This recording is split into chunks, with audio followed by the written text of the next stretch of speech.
Well, folks, here we are again for the weekly forecast. Before we get to the main forecast, just a brief summary of this past week. We've had several waves of energy move through the state. Last week we talked about 2 potential systems, and actually we had 4 waves move through the state. So the models are doing a very poor job once we get about 2 to 3 days into the forecast of performance. And this has been this case for the last 3 weeks, and I suspect as we look at this forecast going forward, the same type of pattern will materialize as we look at this storm coming in the early part of the week. There's various solutions, anywhere from 3 consecutive days of precipitation to 1 single large event. And so there's a lot of uncertainty going forward.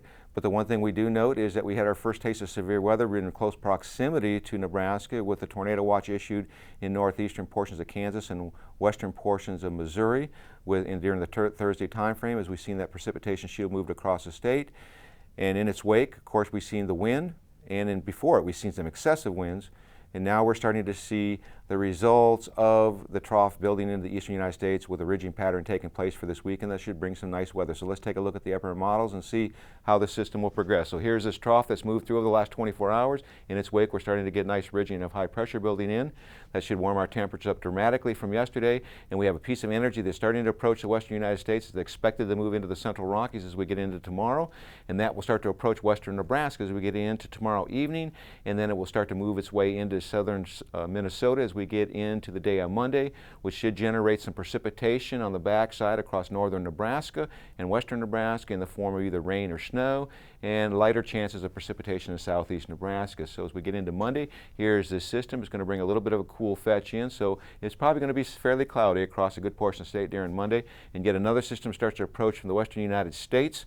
And that energy will start to move into the central Rockies as we get into Tuesday. And that first piece of energy comes through with this big trough, will generate the chance for precipitation across northern Nebraska in the form of rain or snow. In southeast Nebraska and southern Nebraska, we may be more rain and possibly isolated thunderstorm activity. More importantly, as we get into Wednesday, the first system moves through, and then we have the broad-based upper air trough starting to push its way through. So we might start to see some of this energy wrap around and start to hit more of southeastern Nebraska, with another chance of severe thunderstorms or potentially general rainfall. Now, as we get into Thursday, most of the systems pass to the east or to the south, and we start to see high pressure building up over the northern Rockies, bringing in much warmer conditions, and that sits suppliantly right over top of the central plains as we get into Friday. So let's take a look at the temperatures. Right now, it looks like the warmest temperature this weekend, with some really nice conditions out there. Then we get into some inclement weather for the Monday through Wednesday time period before we start to see a gradual warm up to the week's end. Looking out from next Thursday to the following Tuesday, we're looking at a below normal temperature trend across the eastern United States. And in terms of precipitation, it does look like drier conditions for that 4 to 5 day period.